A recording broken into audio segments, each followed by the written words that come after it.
Will Caitlin Clark come into the WNBA and do what she's doing right now immediately? Absolutely not. Wheels around, evades Van Lith, and drains it. My goodness. Iowa, she did everything. You know, however many shots you want to take, whatever you want to do with the ball, you can do. It's just a different ball game. If you've been watching Caitlin Clark in the WNBA, you'll notice she's still hitting all those incredible shots she made back at Iowa, wowing fans and packing arenas like never before. It's almost like Sheryl Swoopes never saw her play, because as great as Clark is at shooting, the real magic happens when she passes the ball. You have some players like an Aaliyah Boston, an Alyssa Smith, a Kelsey Mitchell, like they gotta have a rock. Take a look at the list of players she just mentioned, then check out Caitlin Clark's assist numbers and tell me those players aren't getting the ball. Oh, and by the way, Clark just broke the record for most assists in a season. Not just a rookie record, but the overall WNBA record. On top of that, Kelsey Mitchell is hitting career highs across the board. It wasn't just Swoopes. Other WNBA vets also thought Clark was in for a tough reality check. Reality is coming. You look superhuman playing against 18-year-olds, but you're going to come with some grown women that have been playing professional basketball for a long time. The only real issue earlier this season was the cheap shots other players were taking at Caitlin Clark. Sure, some rookie welcome to the league moments are expected, but things like Carter's hip check could have seriously injured her. Neck, back, twisted ankle, you name it. Plays like that need to stop for the good of the game and the league's future. Since the players came back from the Olympic break, Clark has led the Fever to their first postseason, ending the longest playoff drought in WNBA history. If we look at the last 12 games, Clark and her talented teammates have gone 8-4, securing the 6th seed. One thing that stands out is how much better she shoots from the left wing, especially off the catch. It's her highest percentage shot, which makes sense since her arm motion aligns better on that side. And the crazy part is, most of these shots are on the move. She rarely has time to just stand still, receive a pass, and shoot. Clark is tough to guard because of her constant motion. She runs off double Ivan screens, snaps back to the ball off a pin down, and the defender makes the bold choice to go under the screen, which triggers a flare cut to the deep left wing. She barely has any space, but still drains the shot. You could see WNBA players wondering why her NCAA opponents weren't guarding her properly. It was like Clark was showing off when she hit her personal best of 7 threes against Brittany Sykes' Mystics. It turns out, stopping Clark from getting her shots off to the left is harder than people think, even for seasoned WNBA vets. And against Diamond D Shields and the Chicago Sky, she hit 2 threes going left, with defenders right in her face. The Fever run some great plays to capitalize on her left side. For example, the cross screen leaves her defender under the screen, first mistake. Then, the handoff causes 2 defenders to get tangled up, and the final screen by Boston leaves Clark wide open to knock down a beautiful shot. When it comes to her passing, Clark is creating over 5 layups per game for her teammates, which is just wild. The biggest beneficiary is Aaliyah Boston. They've got a nice play where Boston slips the ball screen on the left side, then gets a double staggered screen across the lane, allowing Clark to deliver a perfect pass for an easy bucket. In a similar setup, Clark gets a ball screen at the top while Boston uses her body to shield the defender and finishes with a soft touch off the glass. Their bread and butter is the pick and roll. Since Clark draws both defenders, Boston often gets open shots right at the rim. Boston uses her size to spin around smaller defenders for easy layups, and when they reverse the ball screen on the left side, it's the same result. Boston's defender has to hedge because of Clark's shooting threat, but Clark's wraparound pass finds Boston perfectly. She even spins the ball just right so it lands in Boston's hands, allowing her to finish away from the defender. Just perfect execution. They've developed a killer 2-woman game at the top of the key, flattening the other 3 players along the baseline to give them room to operate. When the pick and roll is covered well, they transition smoothly into a get action, and Boston pulls off one of my favorite moves, the fake handoff. This sets up Clark for an assist, and gave the Fever a crucial basket that helped them win in overtime. The chemistry between Clark and Mitchell has been fantastic. They connect so often on that classic dribble towards the corner backdoor cut play. Clark draws so much attention that Mitchell's defender tends to freeze, and with her speed and explosiveness, Mitchell easily beats her defender. Add Clark's vision and pinpoint passing to the mix, and you get a lot of frustrated coaches on the other side who, despite preparing for this, still get burned. Where they're especially dangerous is in transition. Mitchell is one of the fastest players in the league, and if the defense doesn't hustle back early, Clark is going to find her with one of those signature 50-foot passes for easy layups. Putting pressure on the defense early like that also softens it up, making it easier for Clark to get into her deep shooting game with less resistance. Under 5 minutes to go in the first, it's Caitlin Clark. The ball's knocked loose, doesn't matter. 29 feet away, pulling up from Alexandria. Boom. No problem. Caitlin Clark just delivered the explosive performance we've all been waiting for. She nailed 7 three-pointers and scored over 30 points in front of a packed crowd of more than 20,000 fans, turning a dream scenario into reality for us supporters. In this remarkable game, Clark became just the second rookie in WNBA history to hit 7 three-pointers and reach a career-high 30 points. She matched Crystal Robinson's rookie three-point record from 1999 and surpassed Tamika Catching's record of 6 from 2002, setting a new franchise record for the most three-pointers by a rookie in a single game. Her standout performance not only led the Indiana Fever to an 85-83 victory over the Washington Mystics in the Commissioner's Cup, but also won over fans who had seen her struggle in earlier games. Moreover, she silenced critics who doubted her ability to adjust to the WNBA standards. The game, which was moved to Capital One Arena to accommodate the high demand to see the top draft pick, saw Clark shine in front of a record-breaking crowd of 20,333. This was the largest attendance for a WNBA game since the 2007 finals and the second best performance since 1999. Clark also added 8 rebounds, 6 assists, and a career-high 4 steals to her impressive stats. At this time 1 week ago, we were gearing up for Caitlin Clark to go against Angel Reese for the first time in their WNBA careers. And by the time the Fever Sky game was over, the conversation had changed to Kennedy Carter's foul on Clark, a foul the WNBA would later upgrade to a flagrant foul 1 the very next day, and it was a foul that launched 1,000 takes. Caitlin Clark has made history as just the second rookie to score over 30 points, grab more than 5 rebounds, dish out over 5 assists, and hit more than 5 three-pointers in a single game. She also became the fastest WNBA player to reach 200 points and 75 assists, achieving this in just 12 games and surpassing Sue Bird's record of 14 games. "It felt great to shoot well. Even my misses felt close," Clark said after the game.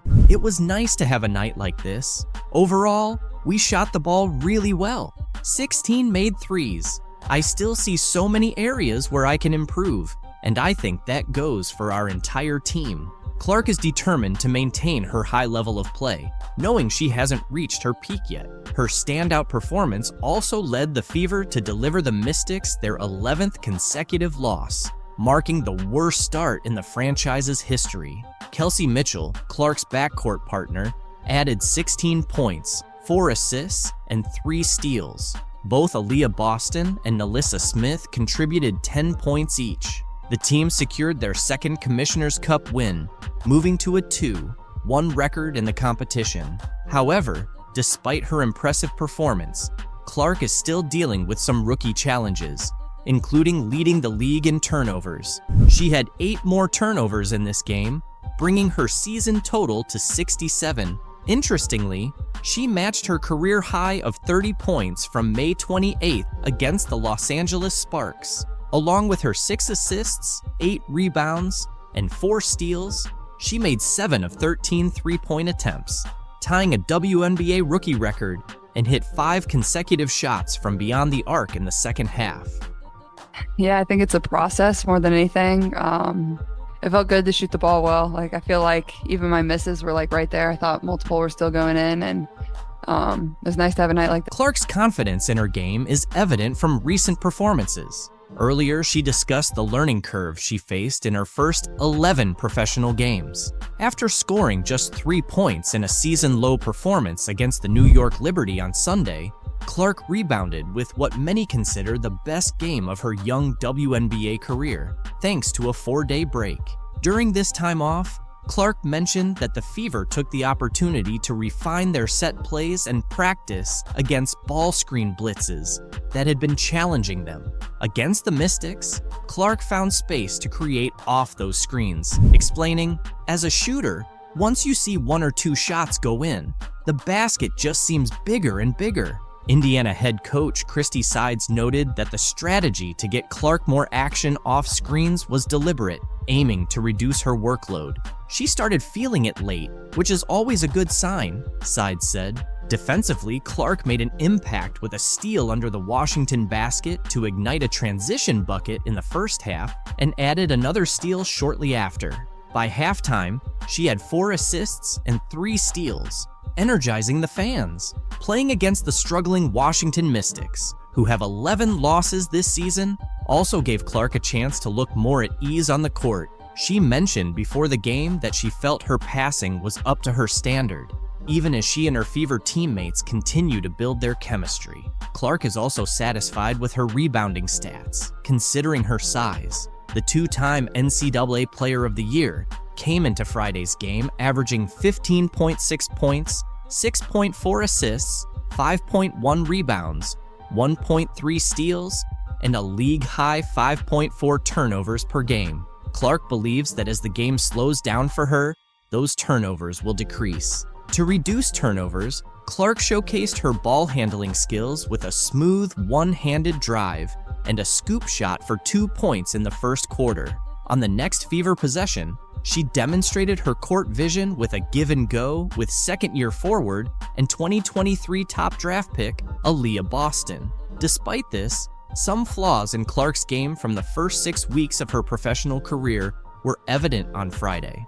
In the first quarter, she was stripped by fellow rookie Julie Van Loo, who then hit a transition three-pointer before Clark could recover. Clark responded with a step-back three-pointer near the Mystics logo. With the Fever starting 3s in 9, Clark is gaining a clearer understanding of how much experience counts in the WNBA. She offered some realistic insights into her situation, noting, "If you're the #1 pick, you're probably going to a team that didn't have the best year before. It can be tough at times." One of the positives from the first 11 games has been the team's energy, which Clark says has remained consistent since their first game. Recently, Clark has been more in the media spotlight, particularly after taking hard fouls from the Chicago Sky's Kennedy Carter, which the league later upgraded to a flagrant foul. Clark addressed the controversy before Friday's game and stated she wasn't seeking an apology from Carter. While Carter faced criticism from fans upon the Sky's arrival in DC, Clark's performance highlighted her resilience and ability to rise above the situation.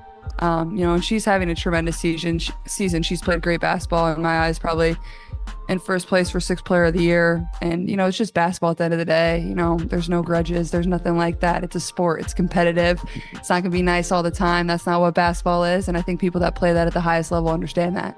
Clark acknowledged that she was fully aware of the physical challenges she would face in the WNBA. "Maybe some people didn't understand the circumstances," she said. Clark continued, "You're starting a new chapter and a new phase of your career as a professional athlete. It's not going to click overnight. That's just not how it works." Clark has been emphasizing this since the beginning of her WNBA career, but both she and her fans are well aware of her exceptional talent and quick learning abilities. She plays in front of sold-out crowds in large arenas, and the excitement only seems to grow with each game. While Angel Reese might not see it now, it's Caitlin Clark who has made the WNBA the talk of the town, drawing record-breaking crowds and increasing viewership for fans watching from home.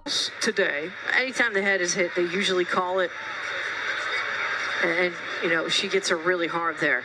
Any contact above the shoulders. Angel Reese hit Caitlin Clark right on the head and ended up getting benched for it. To be honest, this situation isn't as glamorous or joyful for Clark as it might seem. The physical demands and the pressure of expectations, both on and off the court, have been tough. Adding to that, The stress from social media and various conspiracies has made things even harder. Clark talked about how challenging it all has been. Younger than that at times, and I'm trying to navigate moving to a new city by myself. I'm trying to navigate, playing in a new league on top of everything else that has come with it. And in the midst of all the chaos, Caitlin Clark is trying to stay calm.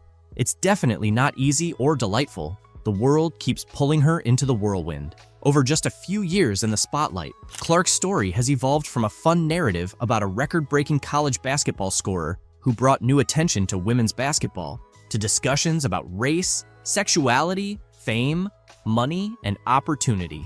Then, it shifted back to concerns about her turnover numbers early in her first WNBA season. Clark highlighted the importance of focusing on mental health and emphasized that seeking help is crucial. "I can achieve everything in my life," she said. "I'm not afraid to ask for help and to tell people, today is just not my day, and that's okay. Not every day has to be perfect." I think it's something that a lot of people in our country struggle with, especially young individuals. And, I think the biggest thing is don't be afraid to ask for help. The concern isn't just about Clark herself. Tennis star Serena Williams recently praised Caitlin Clark for handling early success well despite social media negativity.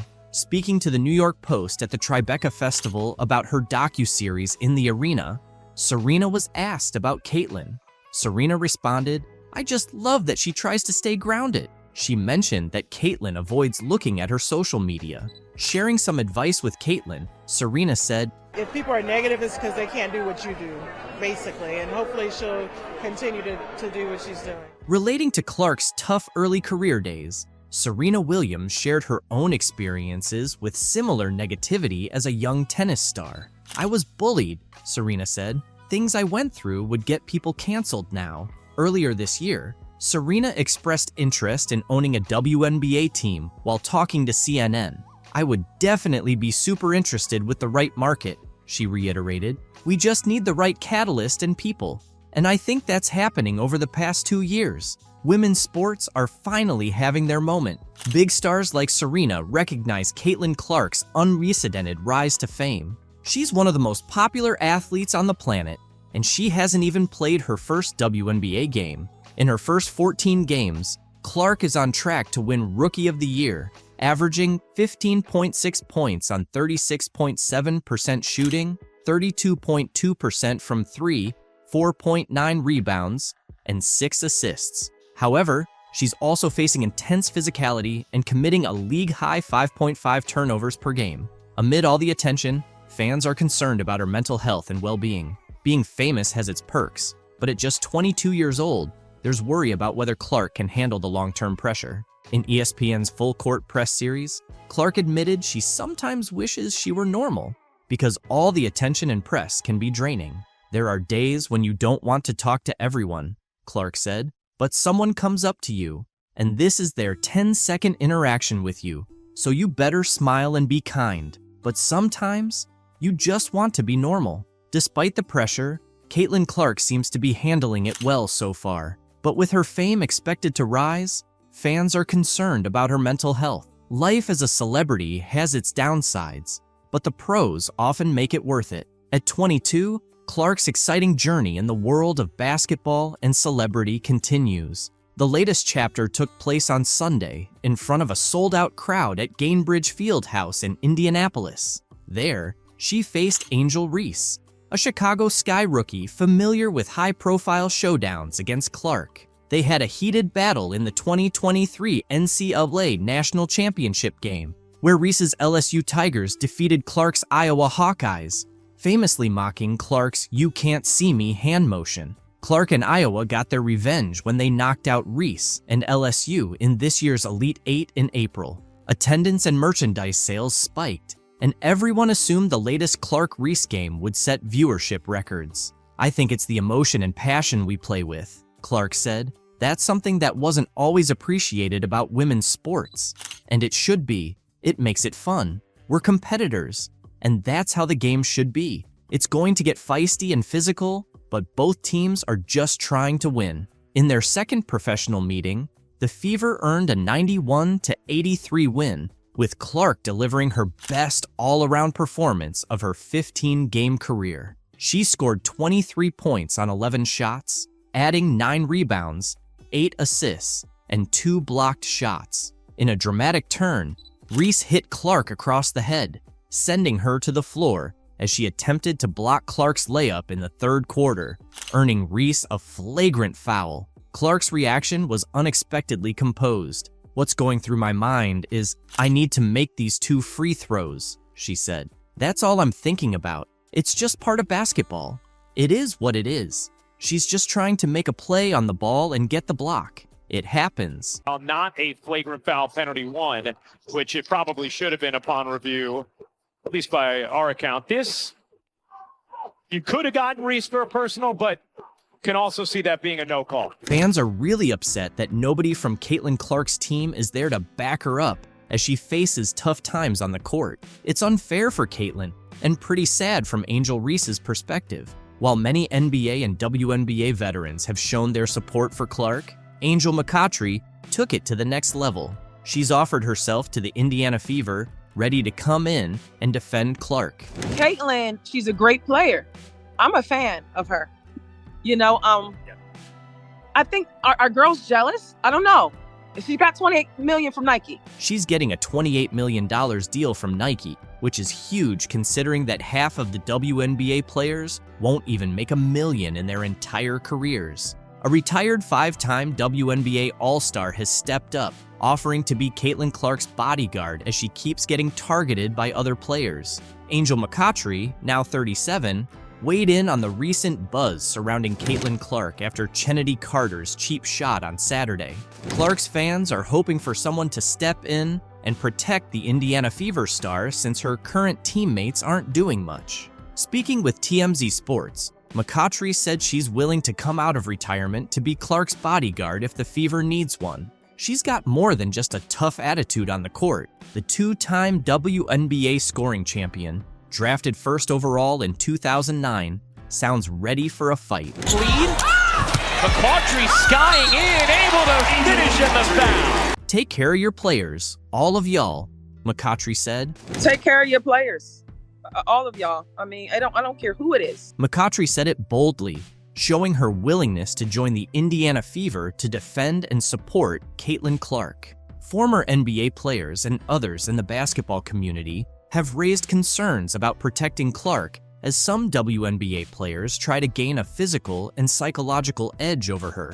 Fellow WNBA players seem to think they can make a name for themselves by targeting Caitlin Clark. Meanwhile, Fever teammates have passively watched as Clark gets pushed around on the court. During Saturday's win over the Chicago Sky, Fever players stood by as Chennedy Carter unnecessarily hip-checked Clark on an inbound pass. Since that dirty play, no Fever teammates have stepped up to defend Clark or voice their support. McCoughtry added, "I don't care who it is. If somebody's dragging your player down by the neck, I'm in your face.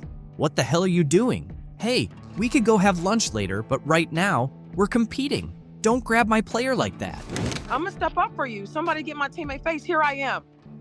Why is that happening, Angel? After receiving a lot of criticism from fans and veterans like McCoughtry, Indiana Fever players have shown their intent to fiercely defend rookie sensation Caitlin Clark. They've been facing a whirlwind of opinions accusing them of not safeguarding their star player. The #1 pick in the recent WNBA draft has endured a lot of physical play, sparking debates over her teammates' protective efforts. Kelsey Mitchell, one of the team's leaders, addressed these criticisms head-on after a recent practice, stating, "At the end of the day, not only is she human, but she's a 22-year-old kid. There are certain things she's going to experience over time," Mitchell said. She deserves to give herself some grace, and I think a lot of people around this world should too. And I think that at the end of the day, not only is she human, she's a 22-year-old kid. It's our job as a team to make sure she's covered from a standpoint of feeling mentally and physically safe. Obviously, we want her to feel at home all the time, stressed Mitchell. She's going to transition. There's going to be things that she's just going to experience that comes with time. And I think that the world should give her some grace. I really do. And I think that's our job as a team to make sure that she's covered from the standpoint of feeling mentally and physically safe, obviously. But psychologically, we want her to, at the end of the day, she got to go home and sleep. So that's our idea. We want her to feel at home all the time. The backlash intensified after a controversial incident involving Chicago Sky's Kennedy Carter during a heated game. Carter shoved Clark to the ground, and the Fever players were criticized for their slow response and lack of confrontation towards Carter's antics. Angel Reese and other Sky members even applauded the cheap shot, highlighting the contrasting reactions between the two teams. This behavior has alarmed many, including politicians. Indiana Representative Jim Banks is demanding answers from the WNBA to ensure Clark is protected from such incidents. Banks sent a letter to Kathy Engelbert, the WNBA commissioner, seeking details on the league's plans to safeguard Clark. In his letter, Banks praised the increased fan interest in women's basketball that Clark has generated before referencing Carter's seemingly unprovoked foul. He also mentioned that the foul was visibly cheered on by Carter's teammate Angel Reese. While acknowledging the state's familiarity with tough basketball, Banks described the incident as a cheap shot that could have resulted in an injury and should not be tolerated. He criticized the lack of punishment for Carter beyond a retroactive upgrade to a flagrant foul and some unrelated fines for missing media appearances. To Banks, this indicates that the WNBA isn't holding hostile players accountable or enforcing their own rules of sportsmanship. Banks posed several questions to the commissioner, including what steps the WNBA is taking to curb excessive physical targeting of specific players, whether individual organizations will be held responsible for allowing players with histories of violence to target their competitors, and if repeatedly diminishing fellow players' talents benefits the league's overall success. He also asked if it is inspiring to young female athletes to see players like Caitlin Clark physically targeted for their success. There's no question that many WNBA players have struggled to hide their resentment towards Clark for the attention and money she generates through endorsement deals. The WNBA's only hope of achieving lasting relevance in the broader sports landscape is by creating and sustaining stars. Clark is essentially the first star of this magnitude the league has had in years, if not ever. It is not in the league's best interest to allow other players to target her, especially if that targeting leads to injury. Banks' questions are crucial, and the WNBA's answers may be even more so. What an incredible talent she is, 2 Final Fours, leading scorer, history of college basketball. So I look forward to watching her ongoing development in the league. But the response to this letter from the WNBA commissioner is epic. Speaking at his usual press conference ahead of the NBA Finals on Thursday, League Commissioner Adam Silver addressed the flagrant foul by Chicago Sky guard Kennedy Carter on Indiana Fever player Caitlin Clark last weekend. He called it a welcome to the league moment, adding that it's nothing new in basketball. It's nothing new in basketball that there's sort of welcome to the league moments. Carter's off-ball foul against Caitlin Clark on Saturday has sparked an outcry from critics, who argue that Carter appeared to go out of her way to throw her hip and shoulder into Clark, who had her back turned and fell to the ground after the foul. Silver addressed a wide range of topics, including Clark's rising stardom in the league, the future of the WNBA, and an upcoming media rights deal. Of course, I want to see Caitlin Clark treated fairly and appropriately in the league, Silver told reporters. I would say it seems like she can take care of herself. She's a tough player. Of course, I want to see Caitlin treated fairly and appropriately in the league. I would say it seems like she can take care of herself. She's a tough player. Following the foul on Saturday, Clark told reporters she was doing her best not to let it get to her. I think at this point, I know I'm going to take a couple of hard shots a game, and that's what it is. I'm trying not to let it bother me and just stay in the game and focus on what's important, because usually it's the second person that gets caught if you retaliate. Silver called the passionate interest in Clark, as well as her rivalry with Chicago star player Angel Reese, very healthy for women's basketball and the league. I think ultimately this is very healthy for women's basketball in the WNBA. It's generating a lot of extra interest, Silver said. To be fair to the other players and Commissioner Kathy Engelbert, this didn't just start this year. He noted that while the WNBA has had several star players in recent years, Clark has significantly increased interest in the league. It's generating tremendous additional interest. In fairness to the other players and in fairness to Commissioner Engelbert, this didn't just start this year. Certainly, we're seeing an acceleration of it with Caitlin, but many individual stars who came in this league in the last several years, and then, again, I've been with the league for a long time, so I was there the early days with Val Ackerman, and of course David Stern when we developed the WNBA. If you look back at our original business plan from 28 years ago, we didn't anticipate it would take this long to achieve the level of popularity we're seeing now, Silver said. Ultimately, I don't want to make too big of a deal about one player or one call. However, the growing rivalries in professional basketball, both between teams and individual players, can be beneficial for the sport, he continued. If you went back and looked at our original business plan from 28 years ago, we didn't think it would be such a long timeline to kind of break into the sort of popularity we're seeing now. So ultimately, I don't want to make too big an issue about one particular player, one particular call, but I think the burgeoning rivalries in professional basketball, you see rivalries obviously among clubs, but also among individual players too. And I think that can be ultimately good for the sport. Earlier this week, ESPN host Pat McAfee apologized for referring to Clark as a white bee. I utilized the words white bee to describe Caitlin Clark as being the superstar. Those were not my intentions, but that's how you took it. That's on me. I do apologize. During a segment discussing whether race has influenced the WNBA rookie's rapid rise, Silver said he accepted McAfee's apology and considered it a misstep. Regardless of the commissioner's views, Caitlin's growing fan base and her exciting yet kind style of play are what's truly genuine, Silver said.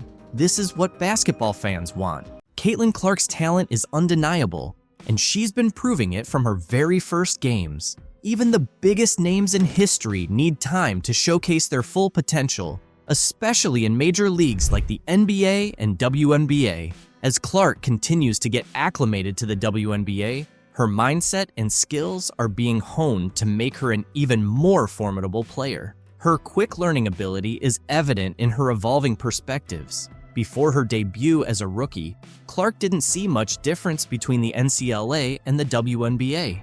I don't think it'll be any different from college, Clark said.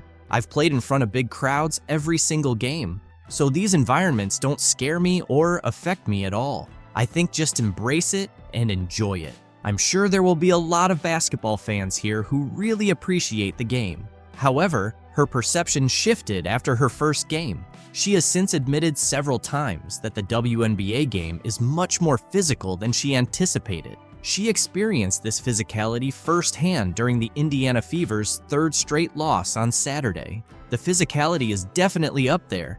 I'm easily pushed off screens, Clark told reporters. The game seems a little fast for me right now, but the more I play and the more comfortable I get, it's going to slow down a bit. It'll be easier for me to make reads and see things develop. Clark is quickly adapting to the game, showing significant improvement with each match. On Monday, the Fever nearly secured a win, but narrowly lost 88-84 to the Connecticut Sun. Clark scored 17 points, hitting 5 of 11 shots, and making all 4 free throws. Despite injuring her ankle, she played for 27 minutes, adding 5 assists, 3 rebounds, and 5 turnovers. Although the Fever lost, the game was a clear sign of their progress. Veteran guard Kelsey Mitchell, who started the season with an ankle injury, has been regaining her form, which has benefited Clark. In the final moments of Monday's game, Clark played a key role, contributing to 17 of the Fever's 23 fourth-quarter points. The excitement surrounding Caitlin Clark is at an all-time high, and for good reason. Some frustrated fans have even edited the Wikipedia page of Indiana head coach Christy Sides following Clark's first 2 WNBA preseason games. Clark played in 2 preseason matches for the Fever, but has not yet participated in a regular season game. Fans are already expressing their dissatisfaction with Sides' management of Clark, who is expected to be a key player in the WNBA. Clark had a strong preseason debut against the Dallas Wings, but shot 4 for 12 in last Thursday's game against the Atlanta Dream. Sides commented on Clark's performance, saying, "I think she's used to some shots that she's taken in the last few years that are just those shots she's going to get open looks. She's got to figure it out. I gave her a rule the other day. She has 0.5 seconds to make a decision." Christy Sides also talked about Clark needing to change some habits. When she gets off the ball and hits someone in the high post, she tends to hang out and dance around. That's something she's used to doing, and it's a habit we need to break. One of Clark's upset fans even accused Sides of trying to undermine Clark's game, editing Sides' Wikipedia page to claim she's the only coach capable of damaging what the WNBA aims to achieve with Clark. The edited entry in the Indiana Fever section reads, "Sides got her first head coaching job in 2022 when she was hired as the 9th head coach in Indiana Fever franchise history and the only coach that could possibly ruin what the WNBA is on track to accomplish by ruining Caitlin Clark's game." During Caitlin Clark's pre-game warm-up in Brooklyn on Saturday, she paused for an interview with NBC's Today hosts Hoda Kotb and Jenna Bush Hager. Later, she posed in uniform with Trailblazer Billie Jean King. In between, Clark played a game, scoring a career-high 22 points with 8 assists and 6 rebounds. Notable figures like Jason Sudeikis, Megan Rapinoe, Sue Bird, and Dawn Staley watched as she dominated the court. Clark's first week in the WNBA highlighted both her star power and the challenges of transitioning from college to the pros. She debuted in Connecticut and Indianapolis, and following her first game in New York City, she received mixed reactions. Fans eagerly awaited wearing number 22 shirts and holding signs, and Clark tried to accommodate as many selfie and autograph requests as possible. Caitlin acknowledged that she needs to handle physicality better, be more decisive in navigating screens, and develop more chemistry with Indiana's posts. She assisted last year's Rookie of the Year, Aaliyah Boston, on 4 of Boston's 12 field goals in 2023. Indiana guard Erica Wheeler assisted Boston on 24% of her field goals, according to PBP stats. Clark's assists to Boston haven't been evenly distributed across games. The Fever knows they have much to improve on as a team.